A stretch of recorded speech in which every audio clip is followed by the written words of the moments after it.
We're starting something new. Igeret HaTshuvah, the letter of repentance. The letter of repentance, we're in the month of Elul already. We started a part of it, but I decided let's go back, let's make an introduction, a better introduction. Why is it called the letter of repentance? Why can't it be called the book of repentance? Information about why the letter. To understand why it's called the letter of repentance, there's two reasons.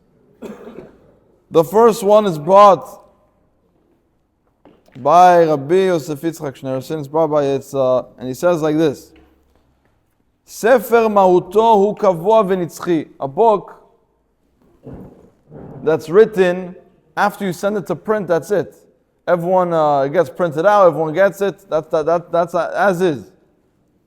Ve'ilu igeret היא בעלת תוכן של מידע או בקשה זמנית בנוגע לתקופה מסוימת. What is he saying? What does that mean? Igeret in Hebrew means a letter, and a letter gets sent to people regarding information of that time, right? If your mortgage or you get an electricity bill, doesn't mean that it's something that's forever. Rather, you get the information, you pay the bill. That's it.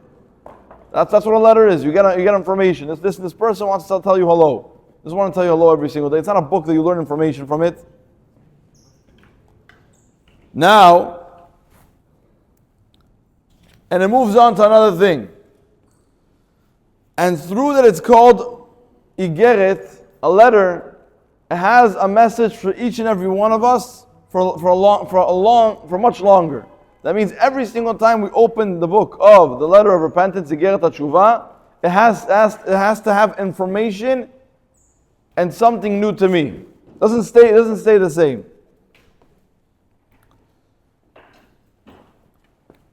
And the beauty of it is, now that we're in the Galut, we get a letter.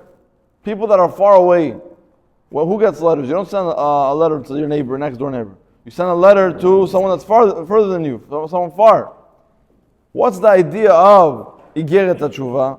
A letter of Tshuvah, lo Sefer HaTshuvah, the book of Tshuvah. Why? So again, he said, because when we're number one, we're in the Galut.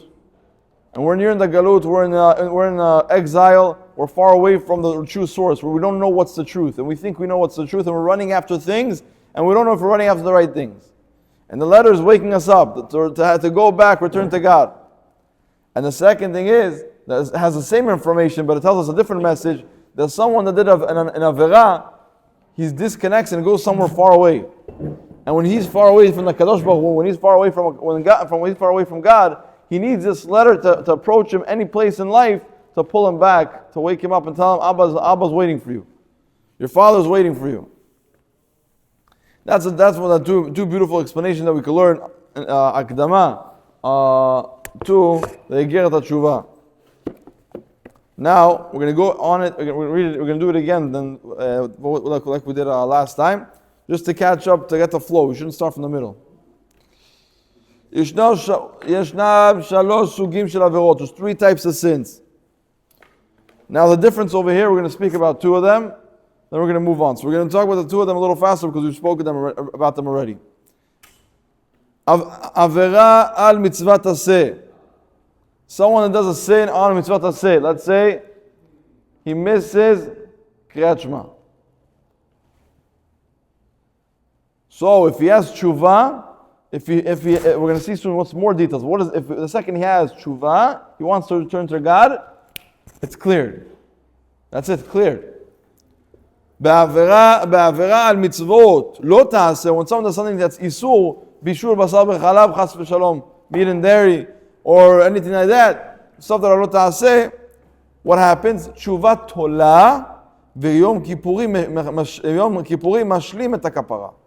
That what happens over here? That when he does the sin, he could cry from today to tomorrow. It's considered the avirah is hung in front of him. It's right here. Right now they're going to talk about it. It's in the discussion. In Yom Kippurim, if you're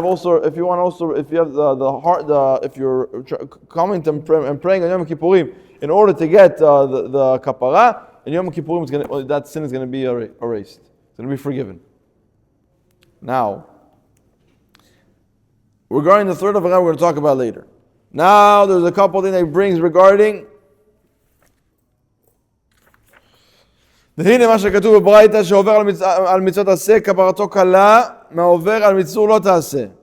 יש להקשות איך מתאים דבר זה עם הכלל ההלכתי שמצוות עשה דוחה מצווה לא תעשה. אם כן, עשה עדיף וחמור מלא תעשה, מדוע כפרתו קלה יותר.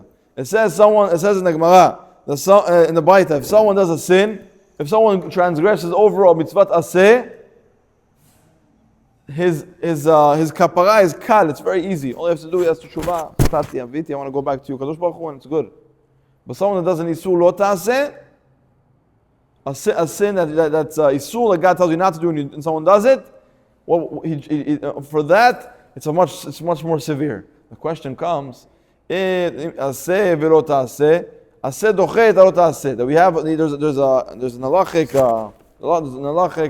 discussion regarding what pushes off what. So they said a mitzvah which is aseh pushes off mitzvah lo ta'aseh. So we say if the positive mitzvah is much greater than the non-positive mitzvah, so if you transgress over the mitzvah, if you pass over a mitzvah that's aseh, it should be much worse.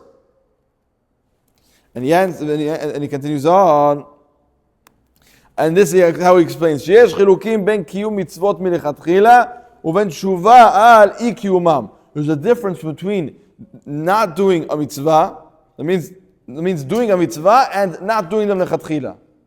What does that mean? I'm saying one thing and it sounds like something else. ההבדל נעוץ בחילוק מהותי שבין מצוות עשה למצוות לא עשה. There's a difference, a massive difference between positive and not positive mitzvot.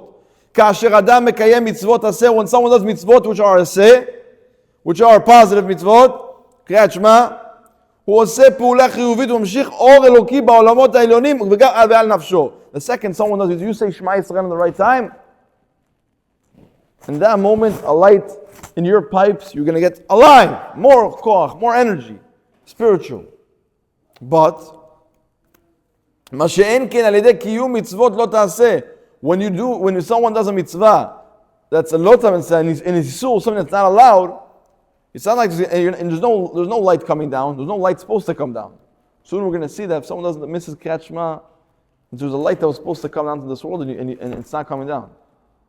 And it gets stuck over there, and who eats from it? Sometimes the chitzonim. Sometimes. שהרי קיום הלא תעשה אינו על ידי עשייה של האדם, אלא על ידי אי עשייתו.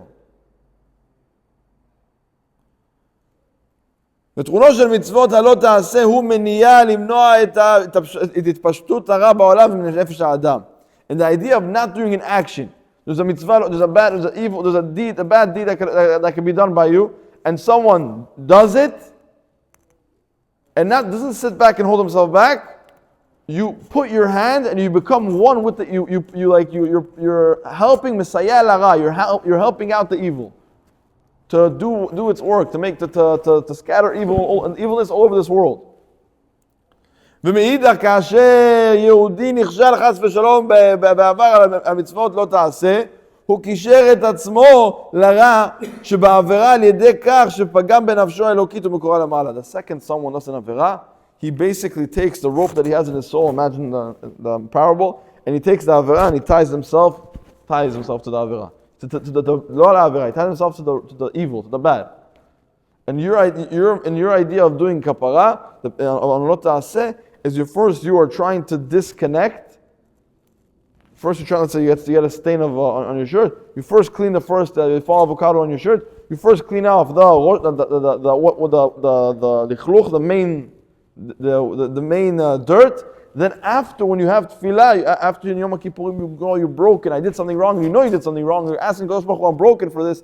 Then it's the dry cleaning or the washing machine that cleans even that small stain that you have on your shirt. Everything gets taken away. And that's the idea we're holding. But what happens over the second you do an Avirah? You're tying yourself with the Avirah. You're tying yourself with the evil. When someone does not do a mitzvot aseh, לא נעשה פגם בנפשו. Someone that does not do קריאת שמע של המיטה, קריאת שמע בזמנה, לא נעשה פגם בנפשו. Doesn't have a blemish. What? שהרי האדם לא עשה, he didn't do anything bad. אלא שהאור האלוקי שהיה צריך להימשך על ידי העשייה הזאת נהדר. We're going to see soon where did it go. But he says that light that was supposed to be and you're supposed to be the one that takes this light and channels it down to this world through your pipe. You were supposed to bring light to this world. That's it. That's it. It's never going to come. This specific on Yom Revi'i Bechodesh Elul. That's it. That exact of that year of Tavshin Pei Dalet not coming back. Never going to come back again. That light's going to go away. We'll finish off with this. על פי זה מובן, הטעם הפנימי לכך שכאשר קיום מצוות עשה ומצוות לא תעשה נפגשים, when you have a mitzvah עשה and לא עשה, and facing one another, וסותרים אחד לשני, ההלכה היא, the ההלכה is that we said before there's an הלכה, שעשה דוחה את הלא תעשה, that the מצוות עשה, the positive mitzvah pushes away the לא תעשה. ואילו הדין היה שעשה נדחה מפני שלא תעשה, הרי נמשך אור שעל ידי עשיית המצוות, עשה הייתה חסרה. So if you're not, why, what's the idea? Because when you don't do a לא תעשה, nothing happens. The world stays good the way it is.